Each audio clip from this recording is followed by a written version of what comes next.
What does a 55-year-old man look like?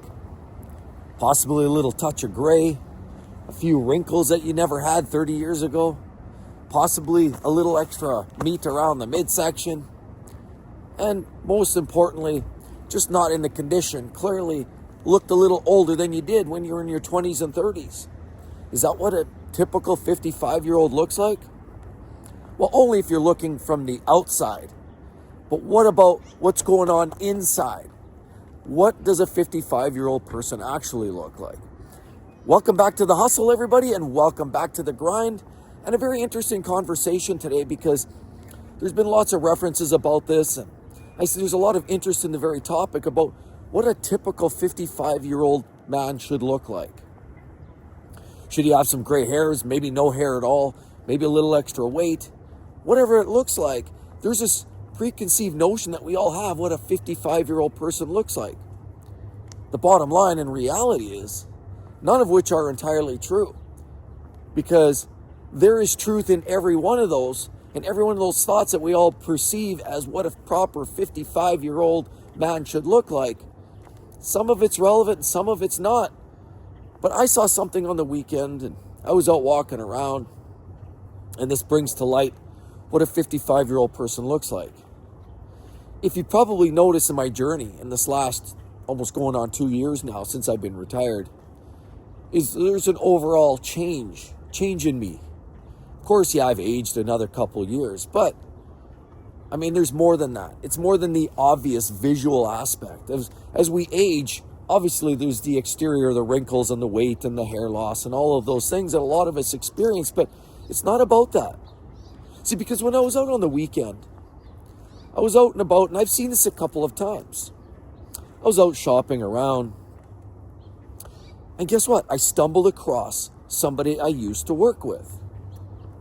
I looked, and as I saw this person off in the distance, I believe they saw me. There was a bit of that quick eye glimpse, and then they just kept moving and almost pretended I didn't exist.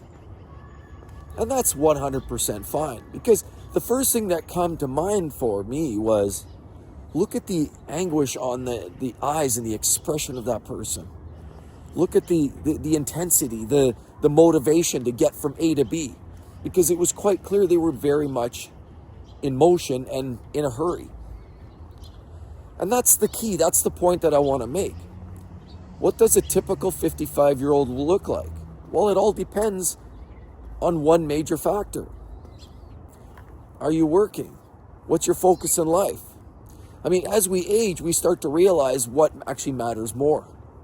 We're watching the grains of sand fall through, of course, the hourglass, and we realize as we age that we can't buy time back. Time is harder to come by than money. And as we're younger and we see people rushing around trying to climb their way up these corporate ladders, that we quite often find that the intensity that people have when they're younger is quite often more revved up. They're trying to chase the next dollar, trying to chase the next promotion. And I saw this in the eyes. Now, whether that's true or not, whether this was the moment, maybe they were just in a rush. Sometimes we're all in a rush. We have to get from A to B, or maybe there's somebody waiting for us, or maybe there's a party we're trying to get to, or maybe a doctor's appointment or something. There's always some reason to rush around. But if there's one thing I can say, now when somebody looks at me today versus what I looked like 5 years ago, other than the fact that, again, a few more gray hairs and a few more wrinkles, most people would say I'm far less intense. I'm definitely much more relaxed. And a lot of times people attribute the way we should look as a 55-year-old or a 60-year-old or a 40-year-old or a 20-year-old, that there should be this look, this profile, this our body, our exterior, our hair, our all of those items we always attribute to the physical elements of our being. But now as a 55-year-old, having been retired for a couple of years, it's not so much about the exterior. It's actually about what's inside that actually matters most here now. Because as I've sailed through my life, I've always had this next goal, this next big achievement I was trying to move. I was, going to school, trying to get the big grade so I can get into college, so that I can get into that next big job, big paying job. Then I'm in the job. Then I'm trying, of course, to move up the progressive escalator of life and just move on. And it always, life just feels like this You're trying to progress, you're trying to move up. And this level of intensity, you usually end up wearing it like these sleeves. See, it's like a wizard sleeve. Why? Because with all of that intensity, with all of that energy that you expel, it starts to show. They quite often say with every gray hair, that's usually some sort of an event in your life or some sort of mishap or some stressful moment. There may be some truth to that. There may be some not. But the bottom line is, we spend our whole lives chasing around, and eventually it starts to show. We see the physical attributes, the neglect, the extra weight we've packed on. Why? Because maybe we've stopped taking care of ourselves. Especially a lot of it's easy to do when you're working. You're chasing around trying to chase that promotion, and you end up wearing it because you're eating a lot more fast food, you're not taking care of yourself, you're not getting out to exercise, and next thing you know, it starts to show. But it's really not about the exterior component, because again, as I've already said, it's the fact in this last 2 years, I've realized now at 55 years of age, what I should actually look like. And I thought about this because as I saw this person rip through the store, they looked very intense, very fired up, and actually did not look like they were in a state of mind that I was in. My state of mind was very relaxed, chill, and the only thing I was worrying about was getting home, have that dinner with my kids, my wife, and actually have a wonderful evening. We were going to sit and watch some movies and take it easy as wind down, as we know the days are getting a little shorter. You can see we've got ice on the lake. Now things are getting colder, the days are shorter. As a matter of fact, we just changed back the clock here this actually on the weekend. And so fall back, we drop daylight savings. Of course, we drop the clock back an hour, and now that helps us in the morning a little bit. But those evenings sure come in pretty quick. But one thing that I figured out as a 55-year-old, what I should be looking like. I should be looking like a person with less stress. I should be looking like a person that's a lot more internally happy and content with myself. I should be looking like a person that's seen just about everything that I need to see and opening myself up to a whole new, brand new set of wonderful experiences. And rather than chasing, now it's a matter of enjoying those opportunities, experiences, possibly new friendships, and certainly those opportunities and experiences with my wife. I know we're taking off. We're going to do a little trip here probably to Florida coming up very, very shortly. And it's every single day should have a great new experience. See, because as we hit these later years in life, we're in our 50s, we're in our 60s, it absolutely blows my mind when we see that everybody jumps on this rotisserie of life and is constantly chasing. And the idea of, it's sad, it's actually very disheartening to see people constantly chasing promotions in their late 50s and 60s looking for the next opportunity. When in fact, that's not the time to wind down. Rather, it's time to enjoy. It's not this time to sit around. I like to get out, walk, talk, experience, travel, enjoy time with the kids and the wife, and we get out, go for drives and bike rides and walks. That's living. That's not retiring and settling off to die in a corner somewhere. That's the last thing I want to do. Rather, that shift from that intensity, that fired up look, that look like, get out of my way, there's too much going on and I got somewhere to be. And I see this. I've seen this time and time and time again.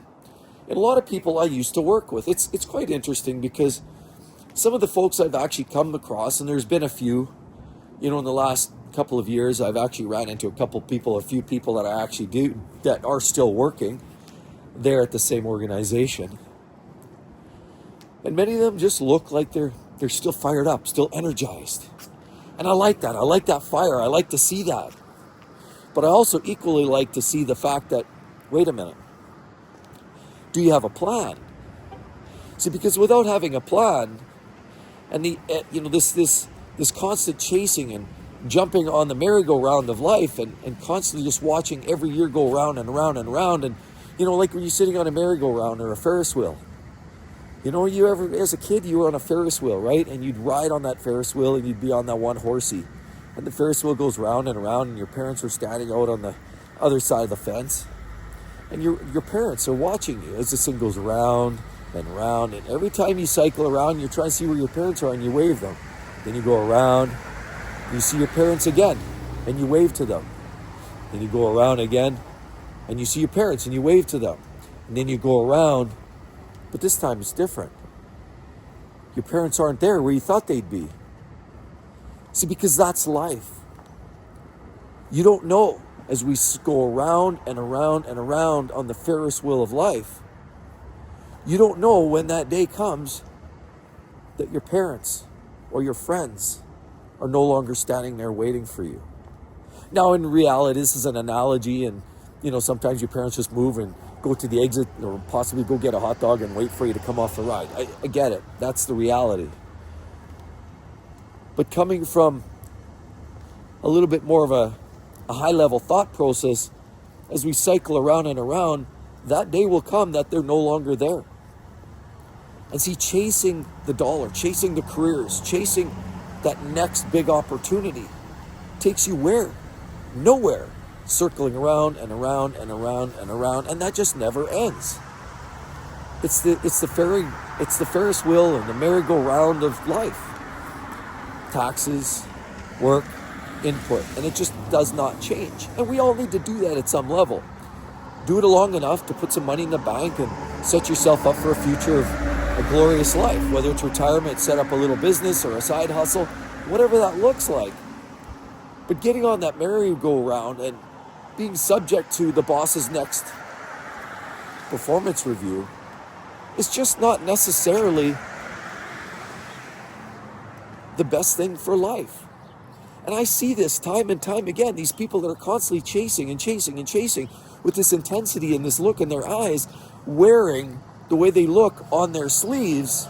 Rather, it's inside that actually matters most. How are you feeling? Are you content with life? Are you where you need to be? Emotionally, psychologically? And I'm not going to get into the deep and dark of this, but at the end of the day, there will be a time when you have to call that and make that decision. What am I doing this for? So when we ask the question, what does a 55-year-old man look like? He looks like a person that's content with life, enjoying every experience and opportunity, has an internal happiness that he hasn't experienced since his teenage years, and ultimately is in the best time of his life, enjoying family, health, and every other little thing that comes along. And the grind heading off to work at 6:30 in the morning is not living life. Thanks again, everybody. I hope you all have a wonderful day, and time to grab a coffee. It's getting a little chilly out here. See you then. Bye-bye.